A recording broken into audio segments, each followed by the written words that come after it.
Wow கிச்சனில் இன்றைக்கி நான் அடை எப்படி செய்கிறதுன்னு நான் செஞ்சு காட்டுறேன். அடைங்கிறது எல்லாரும் எல்லா பருப்பும் மிக்ஸ் பண்ணி செய்கிறது தான் வழக்கம். நான் பச்சரிசி கடலை பருப்பை மட்டும் வச்சு நல்லா டேஸ்டியாக கிறிஸ்பியாக இருக்கும், அதே நேரம் சாஃப்டான இருக்கும். அது எப்படி செய்யுது நான் உங்களுக்கு இன்றைக்கி காட்டுறேன், வாங்க பார்க்கலாம்.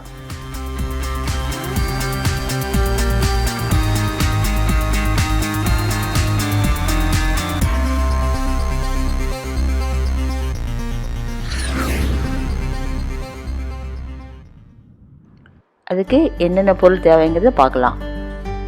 ஒரு கப் அளவுக்கு நான் துருவின தேங்காய் எடுத்து வச்சுருக்கேன். 1 டம்ளர் கடலைப்பருப்பு, 1/2 டம்ளர் பச்சரிசி, ரெண்டையும் ஒட்டுக்காக ஊற வச்சு 4 மணி நேரம் ஊற வச்சு கழுவி எடுத்து வச்சுருக்கேன். 3 பெரிய வெங்காயம் கட் பண்ணி வச்சுருக்கேன். சோம்பு 1 ஸ்பூன் அளவுக்கு, மஞ்சள்தூள் 1/2 ஸ்பூன் அளவு. இப்போ எப்படி அரைக்கிறதுன்னு பார்க்கலாம். நம்ம ஊற வச்ச அரிசியும் பருப்பையும் ஒன்றா ஆட் பண்ணி அது கூட வரமிளகா காரத்துக்கு தேவையான அளவுக்கு போட்டுக்குங்க. கருவேப்பிலை, பூண்டு ஒரு 10 பல், நம்ம எடுத்து வச்சுருக்கிற சோம்பு அதையும் ஆட் பண்ணிக்கலாம். இப்போது ஓரளவுக்கு தண்ணி விட்டு நல்லா அரைச்சி எடுத்து இந்த பதத்தில் அரைச்சி எடுத்துக்கலாம். மாவு ரொம்ப நைஸாக இருக்கக்கூடாது, கொஞ்சம் குறைன்னு பதத்தில் நம்ம அரைச்சி எடுத்துக்கலாம். இப்போ அது கூட என்னென்ன ஆட் பண்ணுறதுங்கிறத பார்க்கலாம். அதுக்கு தேவையான அளவு உப்பு சேர்த்துக்கலாம், பெருங்காயத்தூள், இஞ்சி கட் பண்ணி தான் போடணும். ஒரு சிலர் அரைச்சி போடுவாங்க, அரைச்சி போட்டால் மாவு கொஞ்சம் கசப்பாகும், அதனால் கட் பண்ணி போட்டால் அதோட ஃப்ளேவர் நல்லாயிருக்கும். மஞ்சத்தூள் இந்த இடத்துல நான் ஆட் பண்ணியிருக்கிறேன், வீடியோவுக்கு அது கவர் ஆகலை, அதையும் ஆட் பண்ணிக்கோங்க. கருவேப்பிலை, கொத்தமல்லி, 3 பெரிய வெங்காயத்தை கட் பண்ணி வச்சு அதையும் ஆட் பண்ணிக்கலாம். துருவின தேங்காயும் நம்ம ஆட் பண்ணிக்கலாம். இப்போது எல்லாம் நல்லா கலக்கி விட்டு, ரொம்ப தண்ணியாக இருக்கக்கூடாது, ஓரளவுக்கு கொஞ்சம் திக்கான பதத்தில் இந்த பதத்தில் மாவு கலக்கி வச்சுக்கலாம். இப்போ எப்படி போடுறதுன்னு பார்க்கலாம்.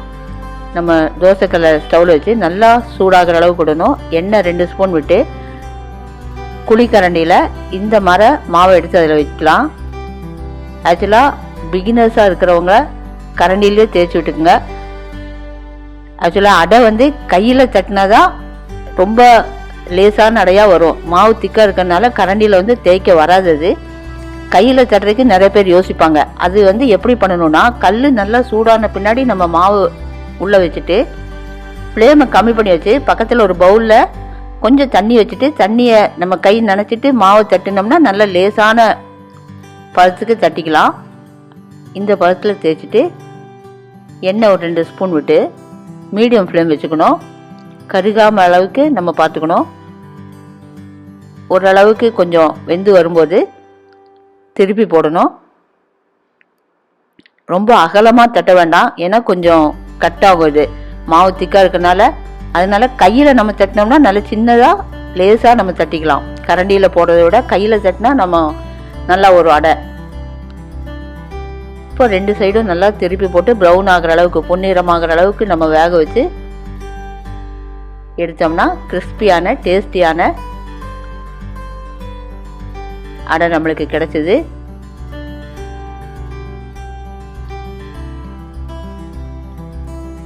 இப்போ அடை ரெடி ஆயிடுச்சு.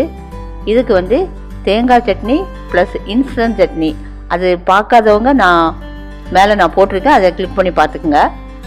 இந்த 2 சட்னி இதுக்கு நல்ல காம்பினேஷன் நல்லாயிருக்கும், நீங்கள் ட்ரை பண்ணி பாருங்கள்.